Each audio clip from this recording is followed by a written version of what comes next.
परवरिश।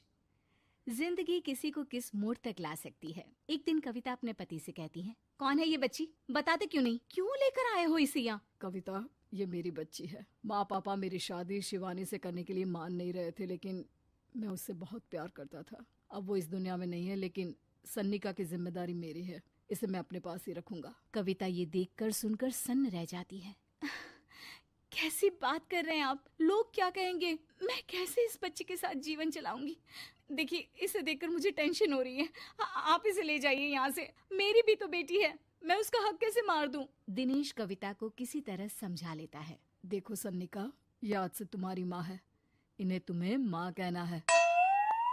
कविता को तो सन्निका को देखना भी गवारा नहीं है, फिर वो उसकी माँ कैसे बन पाती? और शायद दिनेश भी ये हकीकत जानता था। कुछ साल बाद देखिए, अब राधिका बड़ी हो गई है, उसके लिए किसी अच्छे घर का रिश्ता देखिए ना। शादी तो करवानी है ना? हाँ, लेकिन सन्निका उससे बड़ी है, पहले तो उसकी शादी तय करेंगे ना। जमाना जानता है कि वो एक नाजायज लड़की है, कोई उससे शादी क्यों करेगा? ऐसे भी आता है क्या उसे, जो कोई उसे अपने घर की बहू बनाएगा? तभी वहाँ सन्निका आ जाती है। पापा, मुझे स्कॉलरशिप मिल गई है, आगे का सारा खर्चा यूनिवर्सिटी वाले उठाएंगे। मैं कल ही वहाँ हॉस्टल में शिफ्ट हो रही हूँ। लो, सुना दिया ना फैसला। अरे अब क्यों शिफ्ट हो रही हो? पहले ही हो जाती शिफ्ट। दुनिया में यूं कालिक तो ना होती हमारी। क्या यार कविता, एक तो खुशी की बात है कि लड़की को कुछ आगे बढ़ने पढ़ने का मौका मिल रहा है, लेकिन नहीं, तुमको तो केवल ताना मारना ही आता है। जाकर देखो शिवानी क्या कर रही है। अरे हाँ, मैं शिवानी को दूध देना भूल गई, वो कैसे उठेगी? कविता को ये सुनकर गुस्सा आ जाता है। हाँ हाँ, अपनी किताबों से फुर्सत मिले तब ना। मेरी बेटी ना कुछ खाए ना कुछ पिए, यही तो चाहती हो तुम। सन्निका, जिसने कभी कविता से बात ही नहीं की थी, क्योंकि वो उसे हमेशा कोसती, वो वहां से बिना कुछ कहे निकल जाती है। खाना तो पूरा बन गया, अब जाकर आराम से पैकिंग करती हूँ, कल वक्त से निकल जाऊंगी। देखिए जी, वैसे तो ये लड़की मुझे एक आंख पसंद नहीं, अपने कमरे में पैकिंग कर रही है। अरे मुझसे तो कभी बात भी नहीं करती। आप साफ साफ बोल दीजिए उसे कि घर से जाएगी तो सारा काम कौन करेगा? उसकी माँ। माँ का नाम सुनकर सन्निका भी वहाँ आ जाती है। नहीं, वो कैसे करेंगी, वो तो मर गई है ना। उस मनहूस औरत को मेरे घर में याद करने की कोई जरूरत नहीं है, समझी? वैसे भी ना होते हुए भी तेरी शक्ल में लगता है कि वो हमारे बीच में ही है हमेशा से। तो ठीक है ना, जब जा रही हूँ तो क्यों प्रॉब्लम हो रही है आपको? सन्निका घर से निकल रही थी। कविता ना चाहते हुए भी सन्निका को रोक लेना चाहती थी, और वजह थी सिर्फ उसकी सोशल लाइफ का डिस्टर्ब हो जाना। किटी में कविता की सहेलियाँ कहती हैं, क्या बात है, तू परेशान सी लग रही है, सब ठीक तो है ना? क्या हुआ, उस सन्निका ने फिर कोई तमाशा किया क्या? अरे नहीं नहीं, चली गई, वो तो ऑक्सफोर्ड की कोई एनजीओ है, उसकी स्कॉलरशिप मिली है।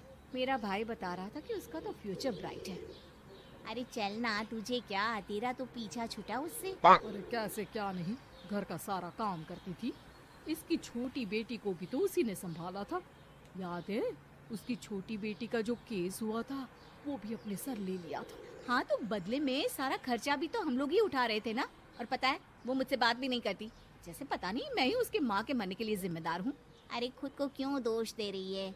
तूने जो किया शायद कोई नहीं करता। कविता को समझ में नहीं आ रहा था कि उसके साथ ऊपर वाले ने ऐसा क्यों किया। वो शाम को घर आती है। आज तो बहुत खुश होगी तुम, एक बला से छुटकारा मिला ना तुमको। बेचारी की जिंदगी नरक बना कर रखी थी। वो तो कहते हैं ना, ऊपर वाला सब देखता है। देखो, चुन लिया उसने अपना रास्ता। कविता का मन तो करता है कि वो पति को सब कुछ सुना दे, लेकिन सामने सास खड़ी होती है। ये तो है, बेचारे को खाना बनाने से लेकर घर के सारे काम करने पड़ते थे। बाहर का भी कोई काम होता तो वही देखती। अब देखते हैं घर का काम कैसे होता है। तभी कविता की बेटी उसके लिए चाय लेकर आ जाती है। लो माँ चाय, कैसे रही किट्टी? अच्छी थी बेटा, खाने में कुछ बनाया है क्या? हाँ, सन्निका दीदी जैसी ही सब्जी बना दी है, आप रोटी बना लो। और हाँ, कल मैं चली जाऊंगी इलेक्ट्रिक बिल और राशन लाने के लिए। अच्छा अच्छा, पैसे मैं दे दूंगी। सन्नी का कार्ड दे गई है ना? हाँ माँ, एक कार्ड तो देकर गई है। अरे चोर नहीं थी वो, मेरे बेटे का ही खून है। पता नहीं कितना घमंड भरा है इसमें। अरे छोड़ो ना माँ, जिसको जो बनना था वो बन ही जाएगा। अच्छा माँ, कल चलना है उसके कॉलेज में, सभी पेरेंट्स को बुलाया गया है। अब कविता तो जाने से रही, तो हम ही साथ चलते हैं। हाँ बेटा, उस बिन माँ की बेटी का है ही कौन। अब क्या था, कविता का गुस्सा फूट पड़ता है। आप लोगों के जैसे तो इंसान नहीं देखे मैंने। अरे मेरे सामने ही अपनी नाजायज बेटी को लाकर बिठा दिया। रोज मैं उसे देखती तो एहसास होता कि कैसे आपने मुझे इतना बड़ा धोखा दिया। जरा सोचिए तो, अगर ऐसा ही कुछ मैंने किया होता तो। अरे रहने दे, क्या नहीं किया तूने उसके बदले में। उस मासूम के साथ क्या क्या करती थी सब जानते हैं हम। अरे छोड़ो ना माँ, ये तो एक बात लेकर बैठ जाती है। चलो सोने चलते हैं। अगले दिन दिनेश और उसकी माँ सन्निका के कॉलेज में जाते हैं। कैसी हो बेटा? मेरा नाम रोशन करना। जरूर पापा। ये ले बेटा, पैसे रख ले। नहीं, वो कविता ने काट दिया है। अरे बेटा, वो माँ है तुम्हारी, उसका नाम क्यों लेती हो?